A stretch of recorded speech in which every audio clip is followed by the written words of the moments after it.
Welcome to Insecure's After Show, where we wind it down to talk all about episode 8. Today is none other than Taurean himself, Leonard Robinson. You ready, Leonard? Hey, I'm so glad to meet you too. Thank you. It's been a dream of mine. Cheers to new meetings. Cheers to new people meeting. Let's Finally go. meet you guys. This episode is all about Issa questioning her decisions and choices, and also shows Molly doing some major adulting, trying to start something new with Taurean. Yeah.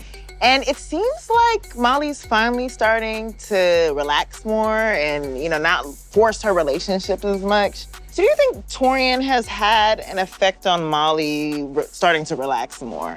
I think they both have definitely had an effect on each other. I think that's the great thing about when you find somebody sometimes. Sometimes you find somebody at a time in your life when you're ready to receive what's coming at you and able to see it in its entirety. And I think that's what we're seeing here with Taurean and Molly. Can you pinpoint, just for you, even as an actor, the moment where Taurean was like, oh, I see something in her? I think the big thing is at the conference, Molly allowing herself to open up and actually be real and break down that wall, which I think is something that Taurean relates to is like, he's had a wall up and recognizes that people don't necessarily fully understand or get him in its entirety. And then Molly, when she breaks down her role, whether it be conscious or not, it allows Taurean to see, her in her full, light.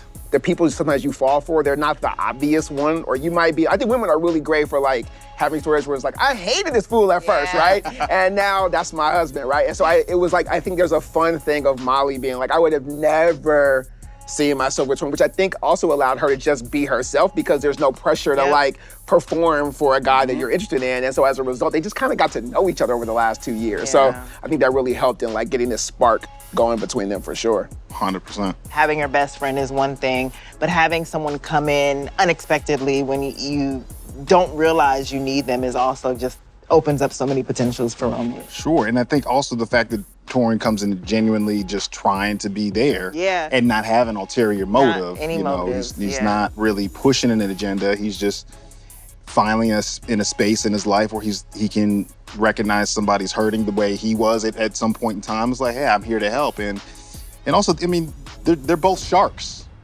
Sharks got to swim with sharks. So things are looking up for Issa, obviously, both professionally and personally. But in her daydream, Lawrence keeps popping up. So I'm wondering, is this self-sabotage or is Issa missing something in her life? In any scenario, when you're making a new decision, those elements of other parts subconsciously creep in. Yeah. Issa, from episode 1 of this series, has had a what if guy. She's always wondered what if. It's been a blessing and a curse. Yeah. And so Lawrence was a big part of her life, and I think it's natural to consider, what if he were there? Well, I think what's interesting is that there's that line in the show where it's like, it doesn't have to be right.